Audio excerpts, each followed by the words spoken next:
O sea, ahí me imagino que preguntan si se debe leer como un libro normal, página tras página, y buena esa pregunta, padre. Sí, y la Biblia es bien enredada, ¿no?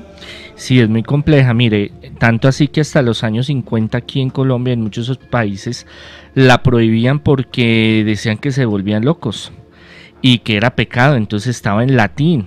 Ya en el Concilio Vaticano II dijeron, no, hay que pasarla a las lenguas nativas, vernáculas, a las lenguas de cada país, y es ahí cuando empieza ese estudio, digámoslo así, de poder leer la Biblia, porque antes era un pecado, usted no podía leer la Biblia.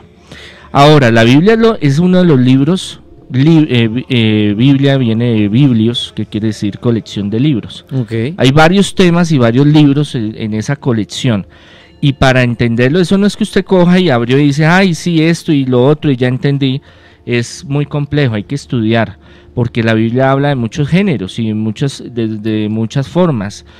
Tiene parte histórica, tiene parte poética, tiene parte sapiensal. Pero entonces si uno quiere desde hoy, padre, no escoger la Biblia y empezar en la página 1 y leer y pasar a la 2, la 3 como un libro. Yo recomiendo la parte, digamos, más fácil de entender para nosotros sería desde los Evangelios, el Nuevo Testamento. La Biblia se divide en el Antiguo Testamento, que es todo lo que pasa al pueblo judío, Moisés, Abraham, Isaac, Números, bueno, cuenta toda la parte del pueblo judío, y el Nuevo Testamento, por eso se llama Nuevo Testamento, porque viene Jesús y se inicia los milagros, las apariciones, todo lo que Jesús trata de enseñar y que los apóstoles pues tratan de resumir en los evangelios. Entonces es más fácil usted entrar a leer, por ejemplo, Jesús camina sobre las aguas, por ejemplo, es mucho más en el lenguaje, es más fácil de entender.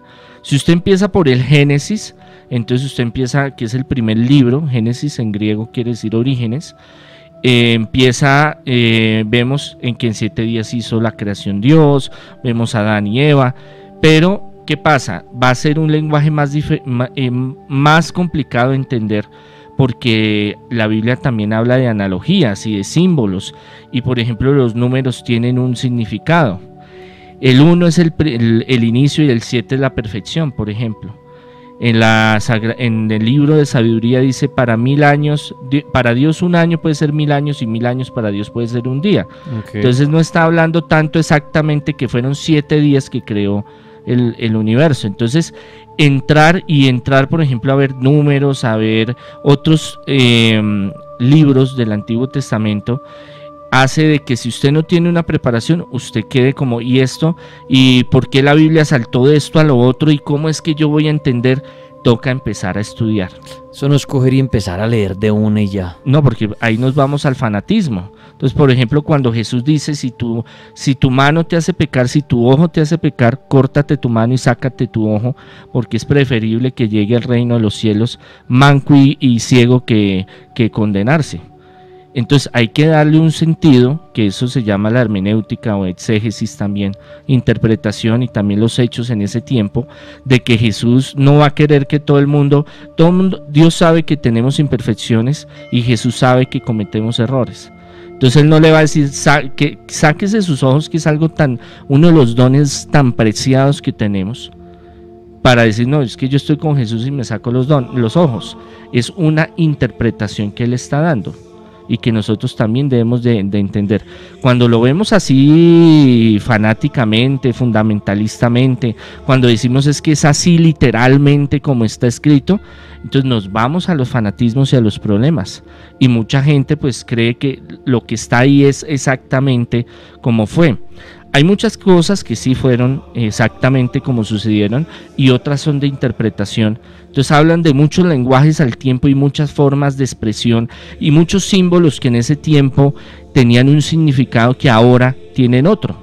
Entonces hay que empezar a conocer y a estudiar. ¿Qué les puedo decir?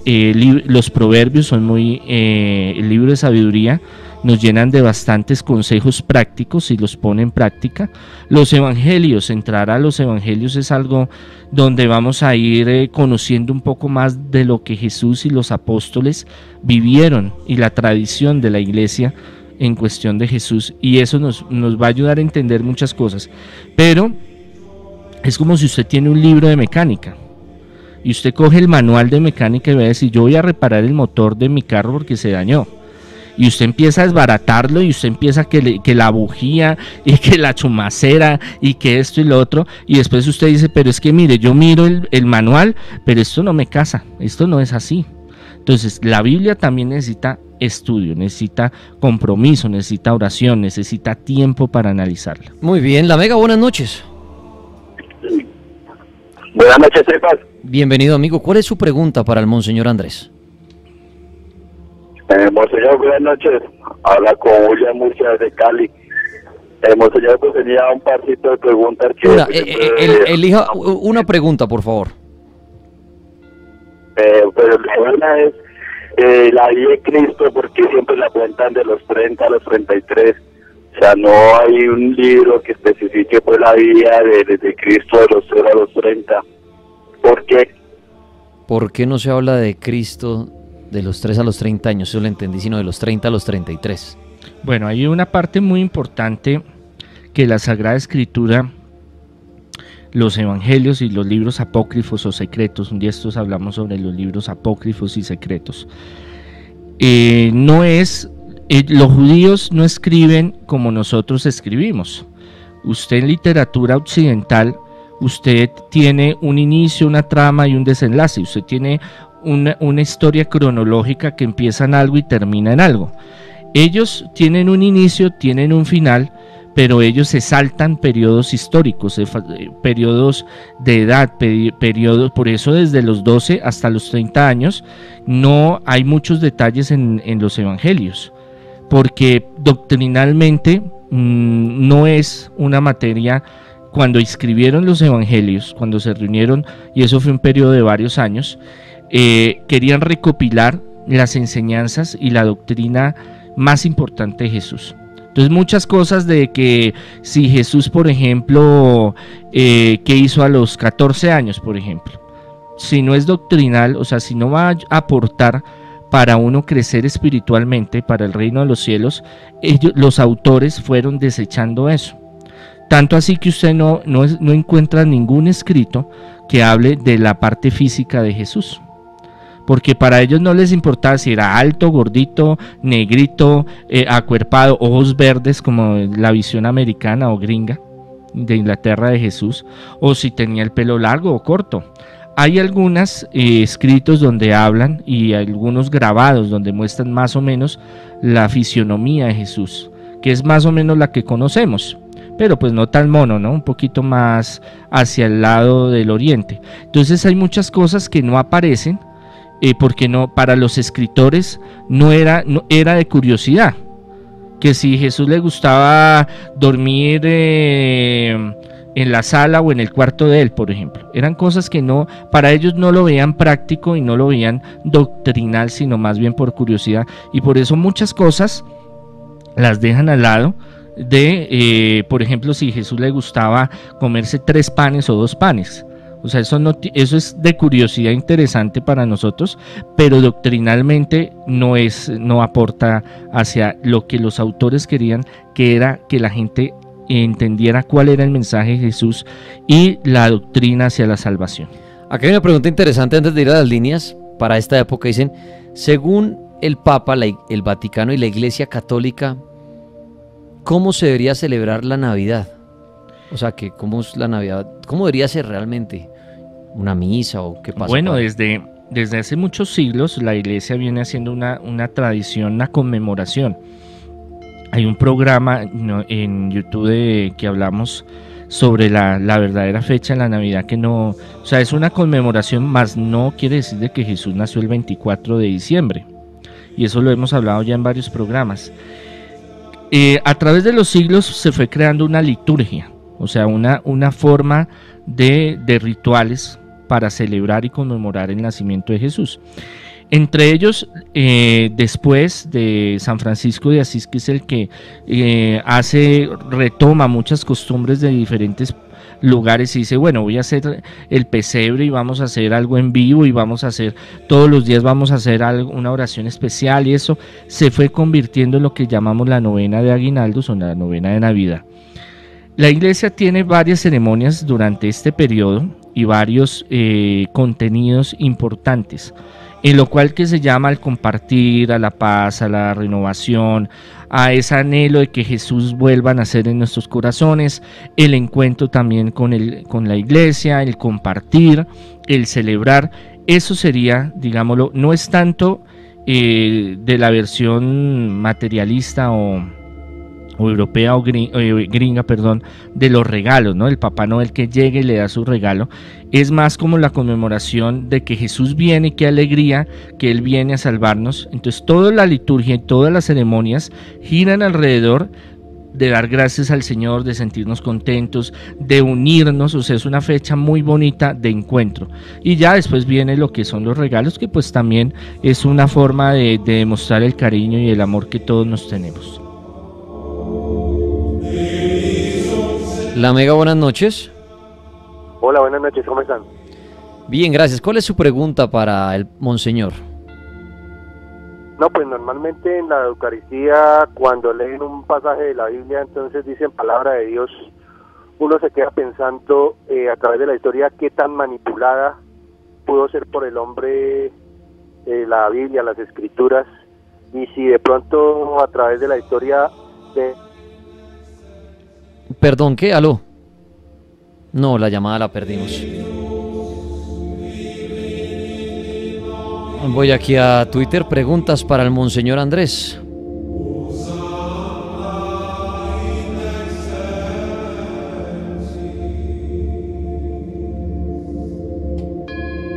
En Twitter con el numeral Papá Noel en el cartel. Acá le preguntan, padre, sobre los misterios, según la iglesia, sobre los misterios de los hijos de Jesús. ¿Para la iglesia Jesús tuvo hijos? No, oficialmente no, ni siquiera para los ortodoxos anglicanos, católica apostólica romana, ni los demás. Los únicos que de pronto hablan algo son los coptos, que es una comunidad que se separa de los ortodoxos, o los ortodoxos se separan de ellos. Nunca se ha aclarado ese punto, pero ninguno de ellos habla de que tuviera más hijos. Eso nace en la Edad Media con los carolingios y toda una tradición en el sur de Francia que habla de Sarita, que supuestamente es la hija de María Magdalena y de Jesús, que ahora dicen que es un niño. No hay pruebas, pero como lo hemos dicho antes en otros programas, si Dios, el Padre, quiso tener un hijo, no veo yo personalmente de que Jesús haya tenido un hijo que sea pecado. Al contrario, da vida a otra vida. ¿Por qué creo que no tuvo? Primero, no hay hallazgos arqueológicos ni de importancia histórica que digan que tuvo hijos.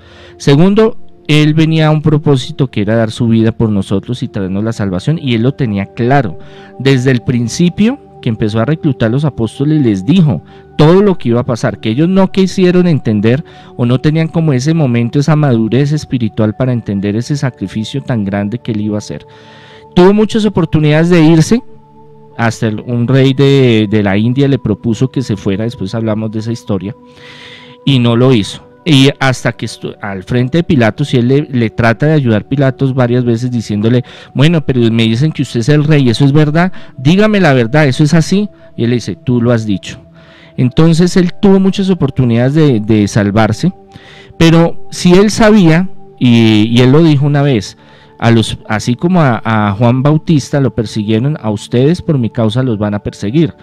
Él sabía que la vida de él tenía que llegar a un objetivo en el cual tendría que dar su vida, y que si él dejaba familia iba a ser perseguida, iba a ser totalmente, si a los apóstoles los persiguieran, y ellos les tocaban esconderse por un buen tiempo, por épocas, no hubo mucho. Los primeros 3 siglos fue de mucha persecución. Hubieron épocas donde emperadores les decían, bueno, eso no me interesa a mí, mientras usted pague los impuestos y mientras usted haga cosas buenas, que sea cristiano o no sea cristiano no es mi problema.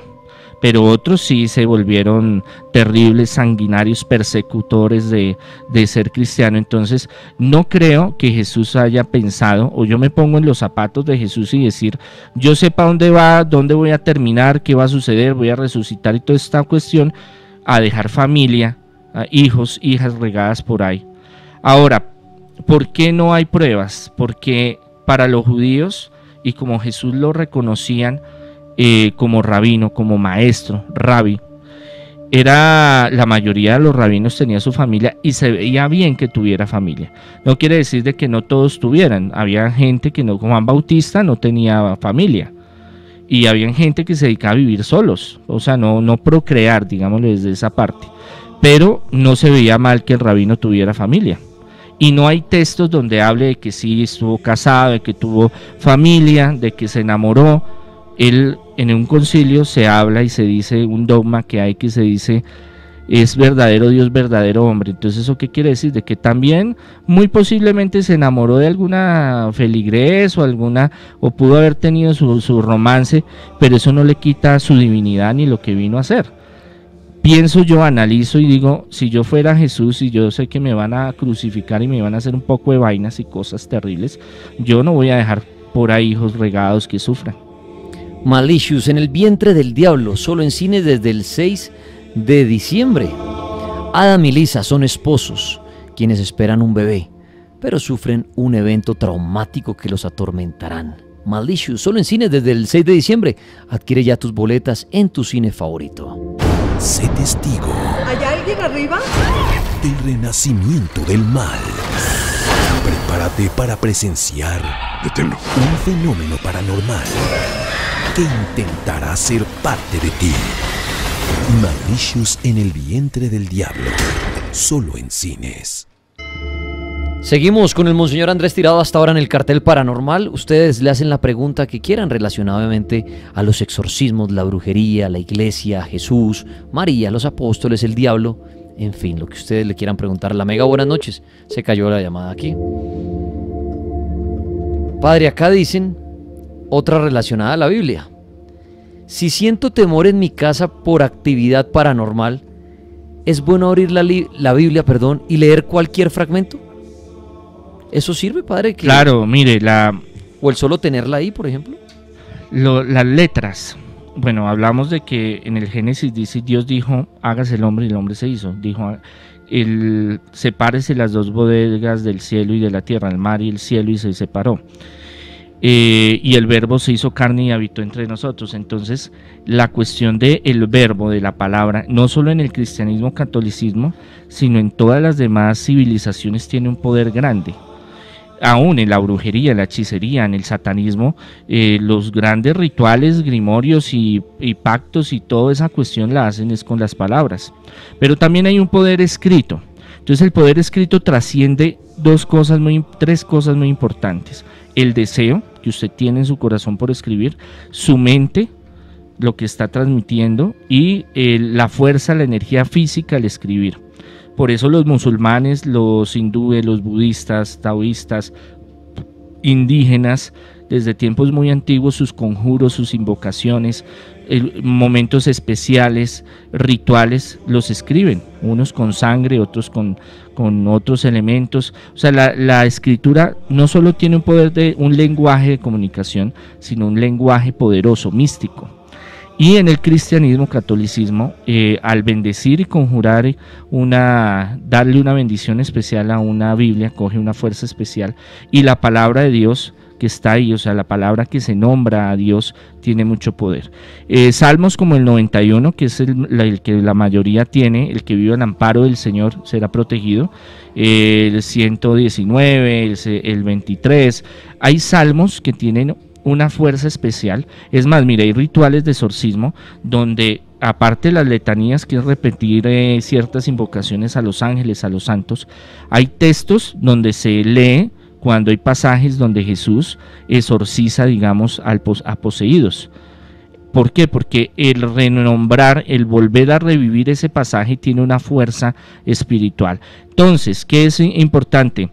No leer la Biblia por leerla cuando haya circunstancias paranormales, sino hacerlo con fe, hacerlo con devoción, hacerlo con esa certeza de que es una palabra de Dios y que usted está invocando esa presencia de Dios en su casa.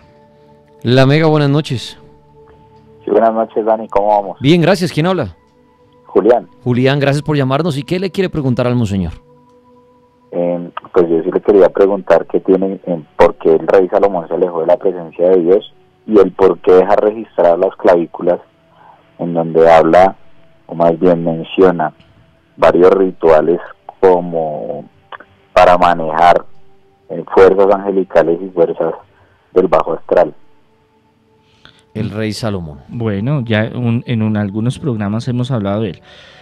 Él llega a un punto político económico muy grande en el Medio Oriente y crea una fama muy grande de ser muy sabio. Eso está registrado en muchos libros aparte de la Biblia. Y eso hace de que él quiera experimentar muchas cosas. Y él empieza a tener como acercamientos con otras religiones, espiritualidades y otras formas de ver las cosas. Entonces llega la reina de Saba, que sí fue real. Algunos en años anteriores decían que no, pero pruebas arqueológicas muestran que sí existió. Es más, tienen una descendencia de un hijo. Bueno, eso es otra historia larga. Y es cuando él empieza como a experimentar sobre espíritus y demonios. Ahora, hay que aclarar una cosa, las clavículas, los grimorios y demás rituales que hoy en la actualidad usted baja a internet, primero son incompletos, segundo, no los escribió el rey Salomón. En la Edad Media se los achantaron a él, que es diferente, porque realmente los libros, hay muchos libros que se han perdido a lo largo de la historia de la humanidad.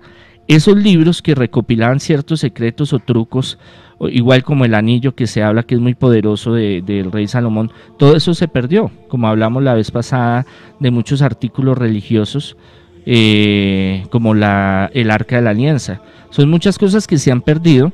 Entonces, ¿qué hacen? Un brujo, por ejemplo, hace una recopilación en la Edad Media de hechizos y de brujerías. ¿Qué hacen ellos? Muchas veces para darles un valor agregado, por ejemplo los de San Cipriano, que fue un santo, bueno, fue brujo, después pasó a ser santo, pero que seguía ahí en una forma clandestina, sacando libros de él y hechizos y toda esta cuestión.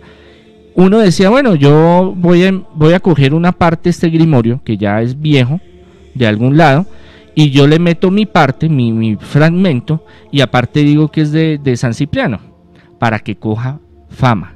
Eso hacían mucho en la Edad Media, sobre todo con la mayoría, como les digo, no hay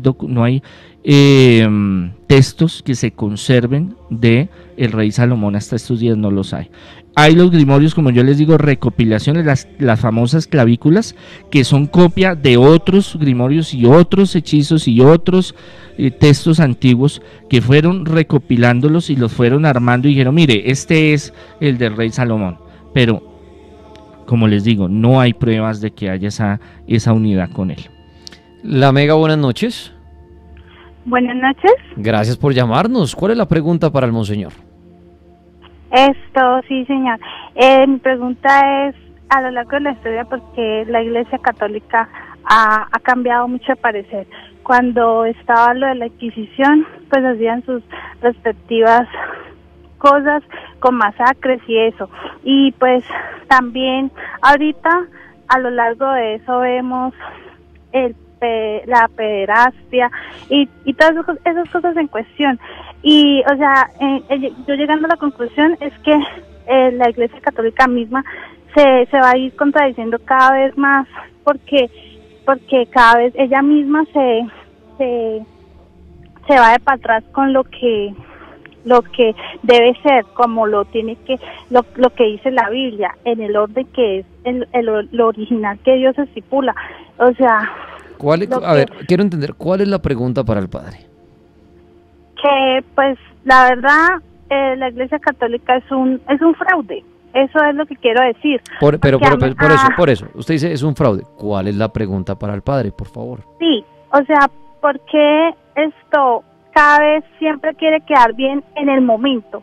El momento, pues, ahorita sobre la pederastia, el pontífice dice sus respectivas cosas y su opinión, que es culpa del diablo, siendo que el diablo no tiene nada de culpa, porque todo el mundo le echa la culpa al diablo. Su pregunta es, a ver si le ayudo yo, que ¿por qué la Iglesia es tan mala y trata de mostrarse tan buena? Sí. Ok, esa es la pregunta, padre, que ¿por qué la Iglesia es tan mala y hace actos malos y los padres algunos son malos y tratan siempre de decir que son buenos y que entonces todo el mal es del diablo. Esa es la pregunta. Claro, mire, es que tenemos que también ser muy coherentes y muy racionalistas y ver cómo es la humanidad. Y la iglesia, aunque hay personas muy buenas y que hacen cosas muy maravillosas a lo largo de muchos siglos, también hay gente que busca el poder y que busca hacer maldades y que busca... No entran a la iglesia para hacer un bien humanitario.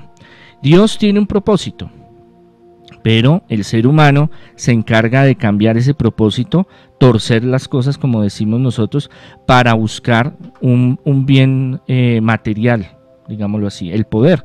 El poder más grande que existe es el religioso, porque usted le puede decir a una persona, mire, tírese del 5º piso o vaya y mate a fulano y usted va para el reino de los cielos. Si usted le dice, tírese del 5º piso, vaya mate a fulano por 500,000 pesos, la persona dice, no, que va, no. Pero si usted le dice, mire, usted va a ir para el reino de los cielos y no le va a pasar nada y va a estar súper bien, es un poder más grande que cualquier otro, más que el político, más que el económico, más que el familiar, más que el sentimental, porque es una cuestión que sobrepasa los valores establecidos. Y desafortunadamente en muchas épocas, y vivimos en momentos muy terribles, hay personas y han habido personas que han hecho mucho mal y que han disfrazado sus bajos deseos y su corrupción por hacer daño y lo escudan poniendo a Dios. Y eso no solo está en la religión católica, en los judíos están, en los islámicos están, en los budistas están, en todo lo que sea humano. El ser humano es muy manipulador. Entonces no podemos generalizar que todo el mundo, porque entonces diríamos, no, es que todos los colombianos son narcotraficantes, por ejemplo. Y no, aquí hay gente que trabaja, se rompe el lomo todos los días para hacer cosas buenas. Entonces también la iglesia, sí, yo no le voy a ocultar todos los problemas, escándalos que hay, y tiene que haber un cambio, una transformación. Eso es lo que también el Papa Francisco quiere, pero dentro, y eso hemos hablado en varios programas, hay una mafia dentro de muchas cosas, un poder terrible que lo manejan los seres humanos a su antojo, y eso también se vale el enemigo para hacer que todas esas cosas negativas se sumen y hagan mal. Padre, aquí en Facebook, en el grupo El Cartel Paranormal, muchos coinciden en preguntar esto. De un libro que desaparecieron de la Biblia, un libro de María Magdalena, que qué tan cierto es eso y qué era ese libro. No, no es un libro que desaparecieron de la Biblia. Lo que pasa es que cuando los apóstoles se reúnen, pasan 40, 50, 60 años, los apóstoles más viejitos empiezan a pensar, bueno, y nosotros nos morimos, ¿y qué pasa? Hay toda una tradición oral y toda una tradición de vivencias, y dijeron, tenemos que empezar a recopilarla. Entonces los discípulos de los discípulos empiezan a organizar y organizan lo que conocemos hoy de la Biblia, del Nuevo Testamento. Del Antiguo Testamento ya los judíos habían cerrado los libros que eran el canon, como ellos lo llaman, lo legal, entonces no había problema. Los judíos cristianos cogieron y ya como está establecido los libros del Antiguo Testamento, no hay problema, y cogieron los del Nuevo Testamento. ¿Qué pasa? Que habían muchos otros grupos que también escribieron cosas sobre hay, por ejemplo, 3, 4 apocalipsis de San Pedro, por ejemplo. Y en el Evangelio, en la Biblia convencional o canónica, pues solo aparece el Apocalipsis de Juan. Y así hay muchos libros que, y está el Evangelio de María Magdalena y el Evangelio de María, la mamá de Jesús, y bueno, en fin, que tienen mucha información y están aparte los gnósticos, y bueno, que para ellos en ese momento no eran realmente, como lo hablamos hace un rato, era más por curiosidad, más que parte de la parte ideológica y la parte de teología para salvación, se llamaba en ese entonces.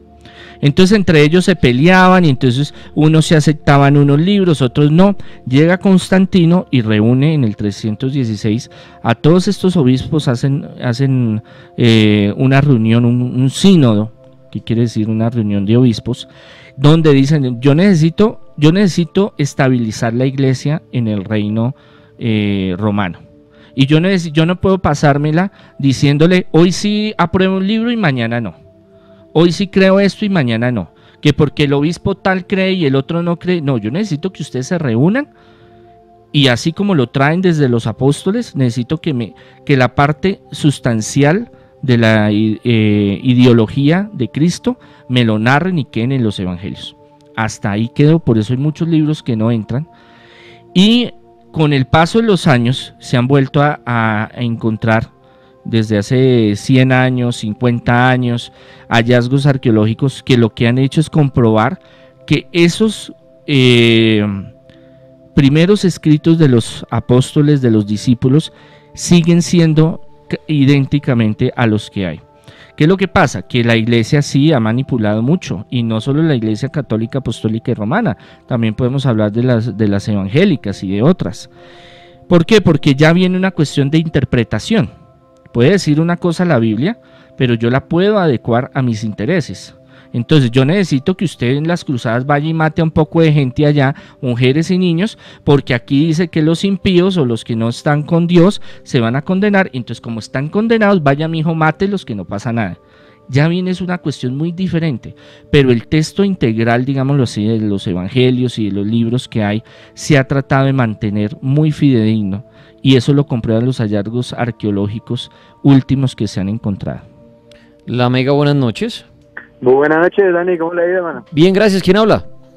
Hola, Gabriel Romero. Gabriel, gracias por llamarnos. ¿Qué le quiere preguntar al monseñor?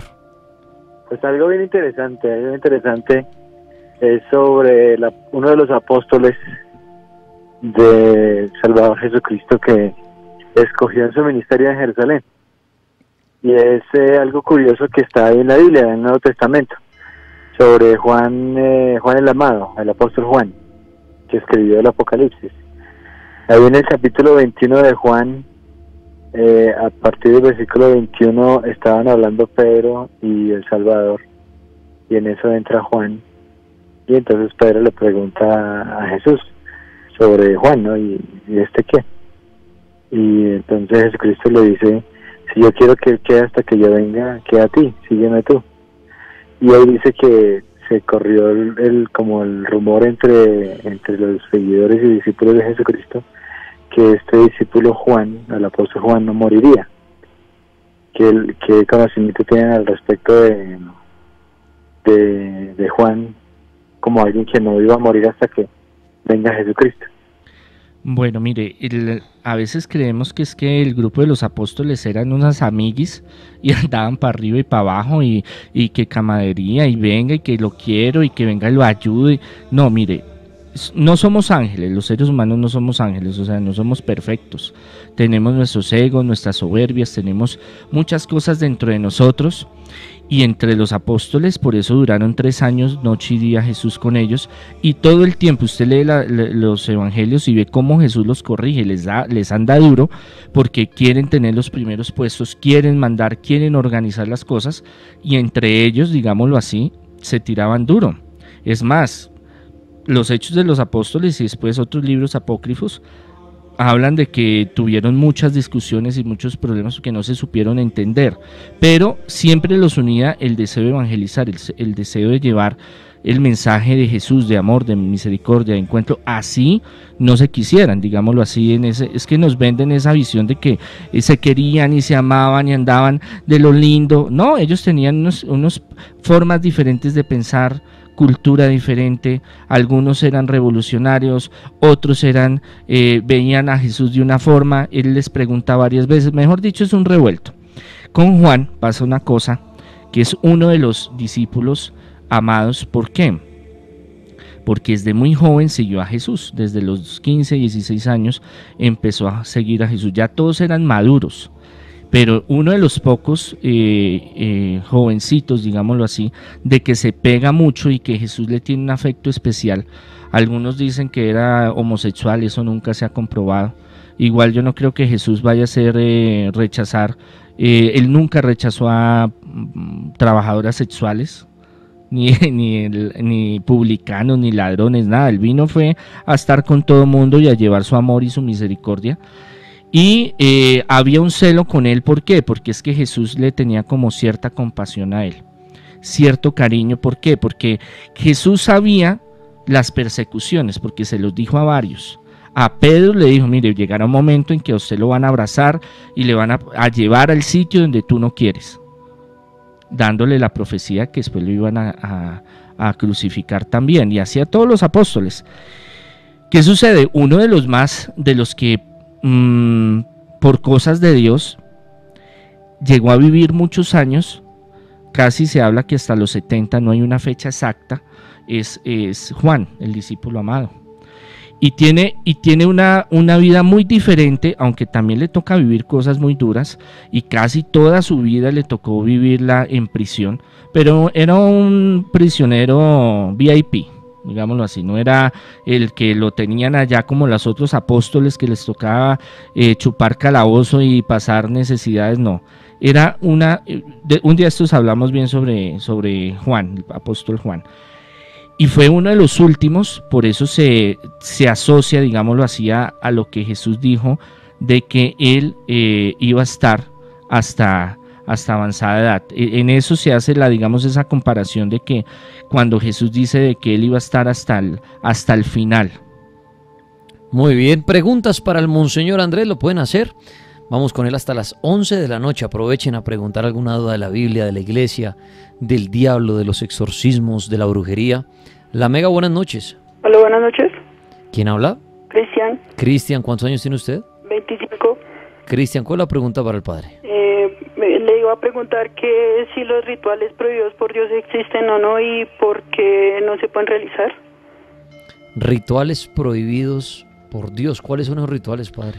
Bueno, yo creo que a lo que es que como tocaría caso específico mirar qué rituales, o sea, a qué se refiere. Yo me imagino que es a los rituales satánicos o invocaciones de cosas malas y de cosas de demonios, demonios y que traigan tragedias y cosas negativas.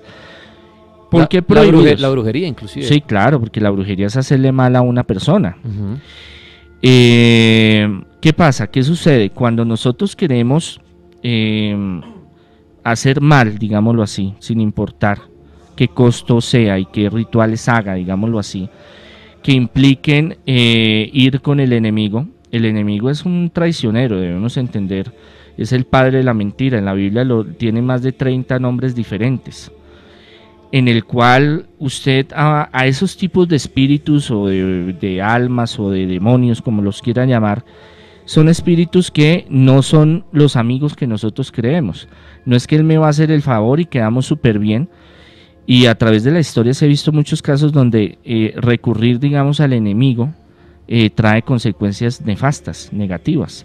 Entonces, ¿qué es lo que quiere Dios? Dios tiene un propósito, Dios nos ama, Dios quiere que estemos bien. Pero cuando nosotros tomamos nuestra libertad y decimos, no, mire, qué pena Dios, yo con usted no sigo porque es que usted no me funciona, y yo me voy donde el cachón o voy a hacer ciertas cosas con ciertos espíritus, pues usted ya se tiene que hacer cargo de lo que suceda. Entonces por eso es que, digámoslo, se llaman, digo yo, prohibidos o rituales que no son aconsejables. Es más, yo tengo ahorita muchos casos donde muchos bajan de internet ciertos rituales y ciertas cosas y se ponen a hacer y terminan poseídos. Entonces es una cuestión de que uno no puede hacer negocios, digámoslo así, con gente que es falsa, que es doble, como el enemigo. Uno tiene que ir a lo seguro que es Dios, pero también esa cuestión, eso depende mucho de la libertad de cada uno y de qué es lo que usted lo vea, el concepto que es prohibido y qué no es prohibido. Por eso yo le decía, depende de qué ritual o qué es lo que vaya a hacer o cómo lo vaya a hacer. O sea, es muy complejo. Muy bien, más preguntas para el Monseñor. La Mega, buenas noches. Buenas noches, Dani. ¿Quién habla? Con Julián. Julián, gracias. ¿Cuál es la pregunta? Gracias. Buenas noches, Monseñor. Le iba a hacer una pregunta. Yo me casé por la iglesia y me separé. Todavía no he hecho la anulación del matrimonio, pero yo en este momento tengo otra relación, pues ya ya ha pasado año y 2 meses después de que me separé, conocí a otra persona y me estoy dando la oportunidad con ella. Yo le iba a hacer una pregunta, ¿qué tan bien o tan mal visto está eso para Dios, o qué tanto puedo estar pecando, o si me pueden estar de pronto excomulgando de algunas cosas de la iglesia. Muchas gracias. Bueno, si hablamos desde el pensamiento de Dios, Dios es amor, y si usted está respetando a una persona y está viviendo con ella y ella lo respeta a usted, tácitamente ahí hay un matrimonio, tácitamente. Si lo hablamos desde la iglesia, no es lo ideal, o sea, la iglesia no promulga de que usted viva en concubinato, como se llama, o arrejuntados, como decimos. ¿Por qué? Porque el matrimonio da una estabilidad, no es que camine y vamos y vivamos juntos y a ver qué pasa, sino que ahí hay unas reglas y hay un compromiso con Dios, con la pareja, con la sociedad, con la iglesia. Entonces siempre la iglesia trata, sobre todo por la familia, el matrimonio siempre se busca también es por darle una estabilidad al hogar, no simplemente hoy conocí un señor y tuvimos un hijo y tal luego y se acabó. Cuando hay un compromiso ya eclesiástico, social, político, religioso, tiene una fuerza más importante. Ahora, eso va en cada caso, porque eso no que hay hogares que se casan y es un infierno, y hay hogares que viven arrejuntados, como decimos nosotros, y viven en santidad. Eso cada caso es muy diferente. Pero sí lo animo a que ahorita aquí en Bogotá ya está el juzgado eclesiástico. Antes tocaba mandarlo a Roma y eso era un poco de plata y de compromisos y de cosas. Que si usted se siente mejor de que va y anula su matrimonio anterior ante la iglesia y se puede volver a casar, pues hágalo, eso le va a dar a usted más tranquilidad y más paz. Por eso la iglesia siempre opta y busca, digámoslo así.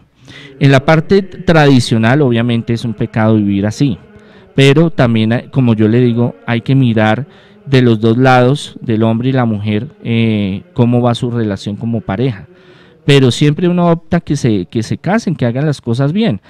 Está la parte civil, esa es muy importante, y la parte eclesial, pues si usted está vinculado a la iglesia, pues debería buscar esa solución.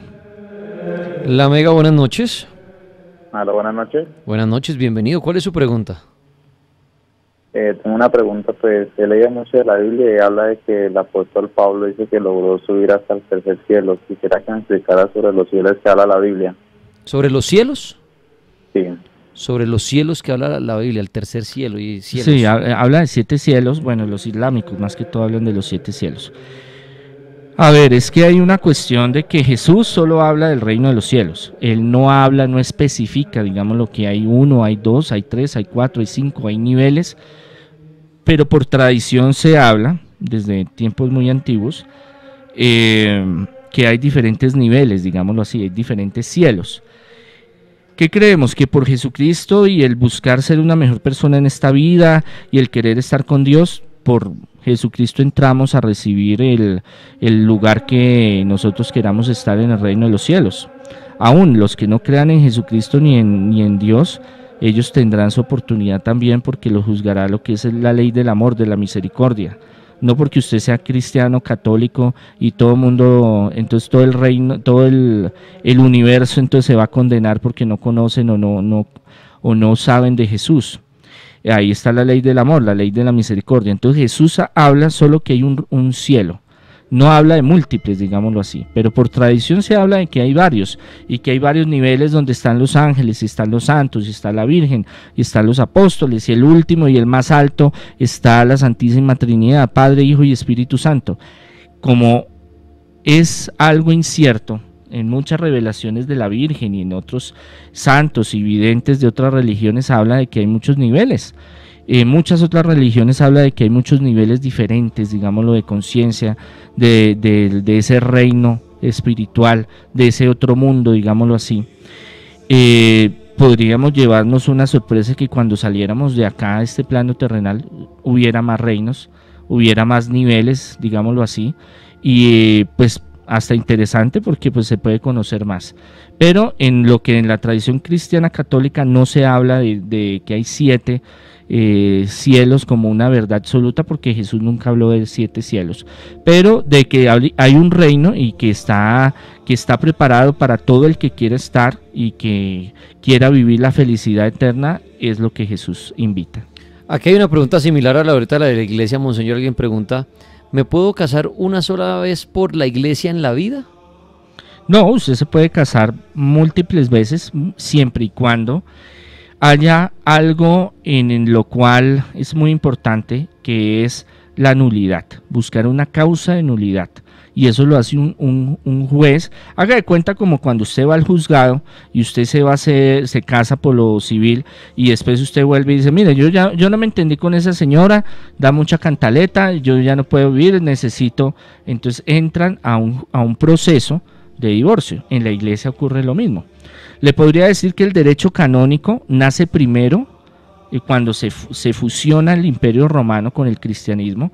El emperador se vuelve el mismo papa, o sea, hay una transmisión de poder, y ese poder económico, político, también se vuelve legislativo. Entonces la iglesia se convierte en juez y señor. Después es que con el tiempo nace el derecho civil, pero primero nace el derecho canónico. Gran parte de todo el proceso de Senado, Cámara, leyes, viene del Imperio Romano, y eso transmitió a la iglesia, y de la iglesia pues tiene su forma de hacer las cosas. Entonces es lo mismo, usted va y contrata un abogado eclesiástico, que muchas veces es un sacerdote especializado en derecho canónico, que le dice, bueno, mire, su proceso es este, y realmente yo veo que una causa, por ejemplo, de disolución de nulidad, es que ustedes se casaron en un sitio que no tenía jurisdicción del cura. Usted tenía que casarse con el cura de su barrio, pero no, usted les dio por irse a Chía, por ejemplo, y casarse allá. Con esto yo me puedo pegar a hacer el proceso para... Y ese es uno de los tantos ejemplos que puede suceder. Y da un máximo de 2 veces que se puedan divorciar. Eso es lo que habla el derecho canónico. Ya es muy diferente. Sí, como todo pleito jurídico, puede ser que usted lo gane, puede ser que usted lo pierda. Entonces usted no le aseguran nada. Eso es un proceso, tiene que gastar plata, tiempo, para que después salga la sentencia y el obispo le firme un papelito donde le diga: por el derecho canónico tal, la cláusula tal, se revisó su caso, llegamos a la conclusión, hermanito, se puede volver a casar. Muy bien. La Mega, buenas noches. Buenas noches. ¿Quién habla? Mi nombre es Lourdes. Lourdes, bienvenido. ¿Y cuál es su pregunta para el monseñor? Bueno, tengo 2 preguntas para monseñor. La primera. Escójame una de las 2. ¿Existe y por qué está existiendo el diablo? Pues, espere un momento, con calma, por favor. Bueno. Monseñor, es que es una pregunta para la oportunidad mucha gente. Sí. ¿Por qué existe el diablo? El diablo existe porque él quiso existir. Él era un ángel muy bello. Eran muchos ángeles. A veces pensamos que solo uno. Satanás, Belcebú, Lucifer, decimos es que es uno. No, eran muchísimos. Y no les gustó la organización que Dios estaba haciendo para el ser humano y para Jesús. Y se rebelaron y dijeron: no, yo no quiero más este cuento. No, esto no es lo mío. Y empezó las diferencias. Entonces el demonio, él como tal defiende lo de él, sus parámetros, sus criterios, lo que él quiere. Entonces nosotros los seres humanos somos enemigos de él por naturaleza, y Jesús también. Por eso es que nunca hay pactos satánicos, digámoslo así, que salgan sin represalias o contra... en doble vía, digámoslo así, porque sencillamente el demonio no busca el bien para el ser humano, sino busca hacerle daño. Muy bien, acá David Bustamante en Twitter me dice: Tripas, felicíteme de cumpleaños, cumplo 20 años, bueno, un abrazo. Monseñor, aquí le hace una pregunta en Twitter y es: ¿por qué cree usted que la religión católica es la verdadera? Lo pregunta Mateo Montoya. A ver, es que una cosa es Dios, otra es Jesucristo, otras las religiones. El matricularse con una religión establecida, entre ellas está la católica, está la evangélica, está la, ortodoxa, anglicana, independientes, hay muchas. La verdadera solo está en para mí, para los parámetros de lo que Jesús enseña, es lo que Jesús da, su amor, su misericordia, su camino. Ya la institución como tal, que pasa mucho tiempo después y se crea, porque la Iglesia Católica fue creada en el 316 con Constantino, porque se abre el cristianismo tiene muchas vertientes y se separan unas de otras, y eso no me lo invento yo, eso lo pueden mirar en la historia. Todas las religiones, como les digo, hay personas que, y eso el Papa Francisco, desde Juan Pablo II, Juan 23, empezó un cambio hasta el día de hoy, de que la Iglesia Católica no es la única que hay, sino que todas las espiritualidades y todas las religiones también son muy válidas. ¿Qué es lo que pasa? Que muchos son fanáticos y creen que solo hay un camino para llegar a Dios. No, hay muchos caminos. Gandhi decía, me encanta el cristianismo, me fascina Jesús, vivo enamorado, así lo escribió varias veces, pero no me gustan para nada los cristianos. ¿Por qué? Porque ellos dicen una cosa y hacen otra. ¿Por qué? Porque Jesús se resume todas las diferentes ideologías, teologías, pensamientos, el ser humano, que es en el amor, en la misericordia. Esos son valores intrínsecos que están en el ser humano. Que ya otros le quieran poner títulos, es que yo soy de tal iglesia, entonces esa es la verdadera. Los islámicos dicen, no, esta es la verdadera, ustedes son los demonios y yo tengo que irme a la yihad, a la guerra santa y acabar a los demonios, que son ustedes. Los hindúes, los budistas, los hinduistas, cada uno tiene su versión. Yo no creo en tanto en que solo haya una iglesia como tal, no. Yo creo que en lo que en las enseñanzas que Jesús da, es que Dios le da oportunidad a todos para encontrarse con Él, de unos y de otra forma, y cada uno mira. Recuerden, yo soy católico independiente de la Congregación Sacerdotal Internacional, no soy católico apostólico y romano, lo hemos dicho en varias charlas. Eso no quiere decir que esté en contra de la Iglesia Romana ni el Vaticano, porque todos los de la congregación en su mayoría pertenecimos a la Iglesia Católica Apostólica y Romana. Es más, queremos mucho al Papa Francisco porque él tiene ideas en la cual está ayudando a que la Iglesia, y ahorita que tiene tantos líos tan graves, pues avance en este mundo tan complejo. La Mega, buenas noches. Buenas noches, viejo Tripas. Bienvenido, ¿cuál es su nombre? Andrés. Andrés, desde Cali. Su pregunta. Monseñor, quisiera preguntarle, ¿cómo es el proceso para entrar en el sacerdocio desde la congregación internacional en la que usted es obispo? Quisiera conocer un poco más sobre eso. Gracias. Bueno, pues interesantes las preguntas, pero eso está muy bien. Bueno, para ser de la congregación, en Google encuentran los datos de nosotros, nos escriben y empiezan un proceso. Dependiendo de qué ciudad, en qué país se encuentren, qué formación tengan, si les falta formación, nosotros pedimos, digámoslo así, que el sacerdote necesita una formación para lo que va a hacer. Así como el médico va a ir a operar, necesita saber cómo operar, el sacerdote también necesita estar preparado. Nosotros también damos esa capacitación, es un proceso, no es de la noche a la mañana, no es que usted llegue y dice, ay, yo quiero ser cura, yo quiero ser sacerdote tan bonito, quiero hacer esto y quiero hacerlo. Muchos vienen porque, pues, por el ministerio mío de liberación y exorcismo, pues que somos más abiertos en esa parte y en otros pensamientos, digámoslo así, pero en sí es un compromiso muy, muy importante con Dios. Es opcional el celibato, hay sacerdotes casados y otros que son célibes, o sea, solteros, como era en la antigüedad hasta el año 1000, que era así. Y nuestra prioridad es evangelizar y que el sacerdote se desarrolle en esa parte misionera, como volver al inicio del cristianismo, de esos apóstoles, de esos discípulos que iban misionando, que iban ayudando, que tenían una relación directa con la gente. Eso es lo que buscamos. Y es un proceso.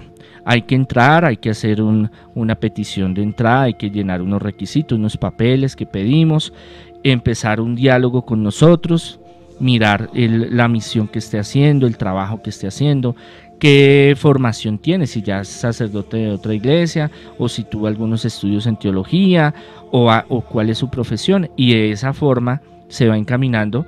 La idea es que la congregación le ayude a que desarrolle su carisma y a través de su carisma ayude a que la congregación crezca para llevar el mensaje de Dios. Monseñor, para ir cerrando esta noche, la pregunta que le decía yo ayer a los oyentes que quieren oír su respuesta: ¿cómo es el diablo físicamente? El diablo físicamente, tenemos que cambiar esa idea, y eso lo hemos hablado varias veces, de la Edad Media, donde pintan al demonio con cachos y cola y fuego y con cuernos. Esa fue una una visión, digámoslo así, que tuvo la iglesia en la Edad Media, porque prohibía el leer la palabra de Dios, la Biblia, y era mucha gente ignorante, que no era analfabeta, que no sabía escribir ni leer. Y la misma iglesia, digamos que llega el momento en la Edad Media donde toda la tecnología, los avances políticos, científicos, económicos, todo lo que el Imperio Romano desarrolló se desapareció. Se quebrantó, se destruyó el Imperio Romano, y con eso se perdió la tecnología, la ciencia, todo lo que venían trabajando. ¿Quién llenó ese espacio? La iglesia. Y la iglesia quería mantener al pueblo, digámoslo así, eran estados feudalistas, donde los reyes eran los que manejaban todas las cosas, y deseaban de que el campesino por lo general o los trabajadores fueran ignorantes. Entonces grandes universidades que se destruyeron, las acabaron, una que otra por ahí sobrevivió, donde se cultivaba todo el conocimiento. En los monasterios, y era algo encriptado, encerrado, eso era algo que solo los reyes o los que tenían mucho poder podían llegar a una educación superior o avanzada. Entonces, para llenar, digamos, una forma de que la gente conociera un poco de qué era lo que había en la Biblia, empezaron a construir los monumentos y las pinturas, donde usted ve el Vía Crucis. Entonces Jesús, primera estación, segunda estación, lo golpean, cae, se levanta, y empiezan a pintar y a hacer esculturas después ya vendrá el Renacimiento, y bueno, eso es otra historia, donde el cielo, el infierno. Entonces necesitaban llenarle psicológicamente a la gente un temor, de una obsesión demoníaca, en la cual, pintando al demonio de cachos, cola, y que iba a venir y se lo iba a llevar a la paila, a cocinarlo, a darle vueltas como un pollo de asadero, fue que mandaron el encargo a un monje que cogiera diferentes culturas e hiciera ese muñeco que nosotros conocemos como el demonio, Satanás, cachos, colas, fuego. Pero el demonio no es así, el demonio no es uno, empezamos por ahí, no es uno, son muchos. Cuando Jesús va a expulsar va a hacer uno de los exorcismos, él le pregunta ¿quiénes son? Entonces le dicen legión. Las legiones romanas eran de 6.000 a 10.000 hombres, imagínense, o sea que era una cantidad terrible. Y aparte de eso, el demonio es un espíritu, o son espíritus que pueden tomar muchas figuras de lo que usted quiera. Entonces por eso mucha gente que ha tenido contacto con espíritus, con demonios, los ven que son morenitos, altos, bien vestidos, blancos, rubios, mujeres, perros, niños, animales. Bueno, usted puede ver ahorita todas las películas desde hace 5 años para acá, y usted ve el demonio en todas sus facetas, disfrazándose, cambia de vestido cada nadita. Entonces es algo que no podemos decir tiene cuerpo físico. Si no tiene cuerpo físico, usted no puede decir es que es de tal forma o tal otra. Que pueda materializarse como se habla desde lo antiguo es otra cosa. Monseñor Andrés Tirado, me encantó tenerlo aquí en esta hora en el Cartel Paranormal. Los que quieran contactarse con usted para el tema espiritual, todo lo que usted hace también de brujería, exorcismos, liberaciones, ¿en dónde lo encuentran, padre? Sí, en Bogotá en las tardes al 600-3445, en Google, YouTube, Twitter, Facebook, Monseñor Andrés Tirado, Congregación Sacerdotal Internacional Católicos Independientes, Sanación, Liberación, Consejería Espiritual, Ayuda en Progreso, especializado, ya muchos saben que es el tema mío fuerte, son los exorcismos. También tenemos la escuela donde hay cursos presenciales y virtuales para crecer en muchas áreas y en estos fenómenos paranormales. Acabo de iniciar un curso en YouTube gratuito, el que quiera hacerlo, sobre conocimientos, estudios sobre parapsicología. Se llama Parapsicología para Todos, porque es que es bueno desde la parte científica, histórica, arqueológica y racionalista y espiritual también mirar todos estos fenómenos, cómo ocurren, y no solo con lo que a veces encontramos por ahí en las redes. Monseñor, muchísimas gracias. Dios los bendiga, feliz noche.